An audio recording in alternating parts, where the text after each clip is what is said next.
Good morning, Wizards Nation. So I want to make a quick video regarding our boy. Yeah, he's our boy.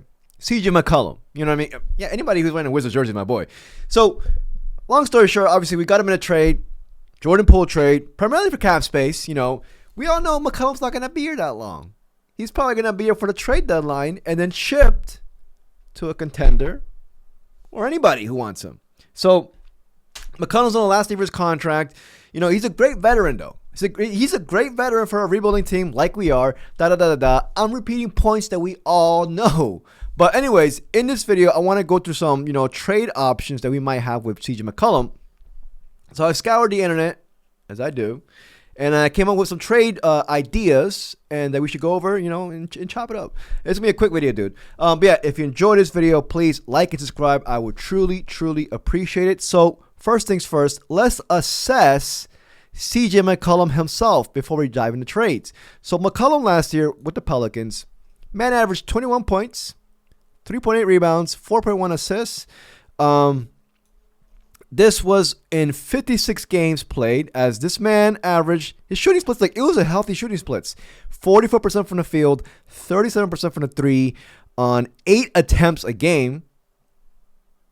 That's healthy. That's supremely healthy. 71% from the free throw line, though. That could be improved. But anyways, 44, 37, and 71. 21.1 points per game. Man's 34 years old. So this man he's still giving you buckets at 34. One thing I want to note is that, McCollum stated in our press conferences a week ago that he's in a better shape now than he was last year with the Pelicans. And you can actually see it. McCollum dropped 50 on us last year. 50.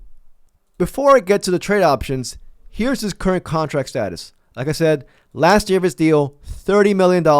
He's an unrestricted free agent next year. So not only is he producing, he also has a great contract status. But if you want to keep him for the long term, you're going to have to cough it up. Well, it depends how he plays. But anyways, with that in mind, I think he's a really positive asset. We are going to be the go-to team for anybody that wants to dump salary. Not only do we have the $30 million contract expiring from McCollum, we also got Middleton's expiring as well, which I believe is like $26 million or something like that. Let's go to the first trade option, right? The first one came from Bleacher Report. They dropped an article recently saying a trade option for every NBA team. For us, was McCollum. And the trade option of this, some of y'all are going to get pissed. McCollum for Kyle Kuzma. Oh, shit, we know him. Andre Jackson Jr., and a top 5 protected 2032 first-round pick swap. Kyle Kuzma ended his stint with us badly. And you're going to see in this video, the Bucks, they are in sore need of a guard. And McCollum's going to come probably the cheapest out of anybody for any quality guard play. Y'all let me know, would y'all accept Kyle Kuzma back in the DM? Would y'all give Kyle Kuzma some mambo sauce? Personally, it all depends on the assets that come with them. Because obviously we're not going to trade Kyle Kuzma for Kyle Kuzma. What the fuck? We're going to trade Kyle Kuzma for the assets that are attached to him. It's be weird. You know what I mean? We trade rape them with Kyle Kuzma, and then, there's Kyle Kuzma, you can have him back. We would get, if we were to get Kyle Kuzma in this, we would get so many, because we got the pick swaps in return for the Kyle Kuzma trade. Then we got AJ Johnson, and then we get him back, and on top of that, the Bucks also attach assets to get rid of him. that would be a mega swindle deal of the generation. But hey, I would not rule this out, because the Bucks are one of the top teams in the NBA that are in sore need of a guard. But anyways, reading what they're saying is, they're saying he will be an upgrade over Kevin Porter Jr., Cole Anthony at the spot. And his 2 guard skills will come in handy with, Giannis. I want to talk about the pick swap, because obviously Giannis is not going to be there in 2032 with the Bucks. Not only that, I don't think Giannis is going to be there in the trade deadline. I think they're going to trade him in the trade deadline this year. But we've seen, let me show this real quick. Let me show my face. We've seen Will Dawkins. He values the pick swaps. The Bradley Beal trade. The Kyle Kuzma trade. The pick swaps are there. We got pick swaps to handle. So I was thinking to myself, we all know he also values second-round picks. For a McCollum trade, depending on what we get, if we absorb a bad contract, I want first round picks. I feel like we all agree on that. If we absorb a bad contract, a long-term bad contract, I want first round picks. And I feel like anybody's gonna want that. But if we absorb a contract that's also on an expiring deal, odds are, in my opinion, obviously the player that we're gonna get is not gonna be nowhere near McCollum. It will be most likely pick swaps and second round picks. So y'all let me know what y'all think. Would y'all rather go for the be screwed with the long-term bad contract on your roster? Probably like a long-term for like 3 years, but you'll also get better assets like a first-round pick, multiple maybe, depends. Or would you trade McCollum for more pick swaps and second-round picks? Maybe you could get maybe with a good team you can get a low first-round pick for McCollum, depending on how he's playing. If he's balling. You never know. Maybe we got the Grizzlies trade with Smart. We never know. So, but anyways, that's the main one. You're gonna see the Bucks are all over this, man. Wiz of Oz dropped an article. They named the top 3 destinations to trade partners for McCollum if we were to trade him. First one's the Bucks. We gotta storm ways with the Bucks, man. The Bucks. Maybe we don't have to get Kyle Kuzma. You know what I mean? And we could just give him McCollum and we can match it up, the salary cap fillers in other ways. But ideally, they would want to give up and trade away Kyle Kuzma. We all know. Also, it depends. Maybe Kyle Kuzma shows up this year. So maybe he shows up this year. He's playing good with Giannis. But, that's number one. The Bucks. The Lakers. I don't know about the Lakers, honestly, but yeah, maybe, yeah, they got Austin Reeves. Yeah, maybe the Lakers, but like the Lakers, we're just gonna get. What are we gonna get? First round pick swaps, second round picks. You know what I mean? The Blazers is another team that I'm looking at, and I'm gonna get to that in the next article. Those are the 3 teams that they're saying. A Reddit post. I'm gonna show you a Reddit post, but I found this optional. This is a team that I'm also looking at. I'm looking at the Bucks and I'm looking at the Rockets. The Rockets lost Fred VanVleet for the entire season. Horrific injury. The Rockets need a guard. Not only do they need a guard, the Rockets need a guard who can play, give you like 18. Like they got young studs too, but like, they could definitely use McCollum and they don't want to even be tied to him in a long term. Like it would just make so much sense to me with the Rockets. I'm thinking the Bucks or the Rockets, y'all.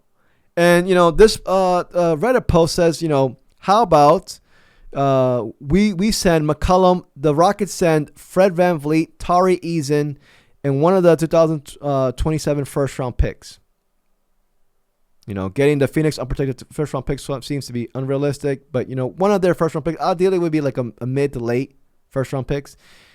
I would love this trade. Honestly. I'm a huge Tari Eason fan. I actually wanted him in the draft. We didn't get him. But obviously, the reason why we're getting this much assets was a first-round pick and a young player who's going to be paid soon, but, we got money to blow. It's because we're going to be taking on Fred VanVleet's contract that they just dished out. Y'all let me know what y'all think. This is an example. Hey, man.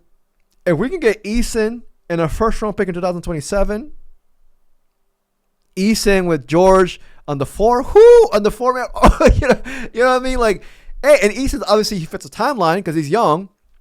I believe he's 23 years old, about to be 24. I like this deal. I like the Rockets deal more than the actual Bucks deal that we had that the Bleacher Report proposed. Again, I'm going to read it out loud. McCollum for Fred VanVleet's contract, which I believe is not that much. I'm going to pull it up after this. One of the 2027 first-round picks that Houston has, obviously will be mid to late. Maybe swap rights, but one of that. And Tari Eason. You know what I mean? That's one. One other thing I want to point out is I want to give us a glimpse as to players who are considered the worst contracts in the league, who will be, if they're not producing, will be up for grabs. By up for grabs, I mean like teams will be calling us and be like, "Hey man, can you take this dude off our time? And we'll give you a first round pick like that." These are viable options. Well, first off, I don't think he's a viable option. I don't think the Knicks are gonna give up assets to get away with Cat. So we're not gonna. This is not. That's not gonna happen. Murray, same thing too. I don't think that's gonna happen. You know, this is one that I keep thinking with the Blazers. Early on in this video, I was talking about the Blazers. If Jeremy Grant starts off bad, well, he's been really. I would not be surprised if they're just like, dude, we get McCollum back. We get off Jeremy Grant's horrific contract. He has 3 years, $102 million left in his deal. We get a great veteran presence. Granted, they're kind of, they got guards, but still. And they get cap space. On top of that, we will get, for this 3 years, $102 million left in his contract, we should get a first-round pick at the minimum. And a healthy one, too. I'm talking like 15 to 18. And we should get also a young player in return as well. Yeah. For this? Oh, hell yeah. For 3 years, $102 million left on his deal. And he has a player option, which he's obviously going to pick up. For the Blazers, I'm thinking if, they'll want to salary dump Jeremy Grant, we give him McCollum back. I don't know. Y'all let me know with that. Patrick Williams is another one I was looking at too, but the guard-wise, I don't think they would. I don't know with them because they got their backcourt's already pretty much set up with, Giddey, Colby. But, that's the remaining contract value. If the Bulls want to dump us, Patrick Williams, I am taking a first-round pick. 4 years, hell yeah. Fuck that, boy. Jaylen Brown, that's not going to happen. He's not, Paul George, another one. If Paul George is still podcasting, 3 years, $162 million, I'm taking multiple first-round picks for this to even start the conversation. I'm sorry, 3 years, $162. Not only that, he's not a good veteran, in my opinion. People can say he's a good veteran. He's not a good veteran presence. We've seen his teammates dog on him, saying this man's locked. He's not locked in because he's not locked in. He got paid. He's on his way out of the NBA. I don't think he's a good veteran presence. Even though, I don't think so. Norman Powell's comments on him just keeps on reverberating in my head. But not only I understand if McCollum's getting paid. If McCollum had this contract, I'll be like, all right, at least we're getting a great veteran for our rebuilding team. But this dude, no offense to him, but what is he gonna? He's gonna teach Trey Johnson how to connect a Shure SMDB mic to a freaking audio interface. It's not it. I know. No. So if we want to do anything with Podcast P, give me multiple first round picks to start the conversation. Yeah. Oh hell yeah. Yeah. I think we can all agree on that too. Embiid, I don't think he's had one of the worst contracts in the league, but I don't think that's not gonna happen with us. I think they'll trade Paul George. This is before Bradley Beal got waived. I don't know the fun stuff. Anyways. Y'all let me know what y'all think. McCollum has value. He's one of those dudes where not only is in the last year of his deal, big deal. McCollum, Middleton, and Corey Kispert are the three guys I'm looking at. They're possibly going to be traded. I think we're going to be active. I think we're going to be active, dude. But y'all let me know what y'all think, man. McCollum's the best Band-Aid guard option in the league, in my opinion. I think it's going to happen. I think McCollum knows it's going to happen. We all know it's going to happen. But yeah, man, let me know what y'all think. If you enjoyed this video, please like and subscribe. I truly appreciate it. Till next video. Peace, y'all.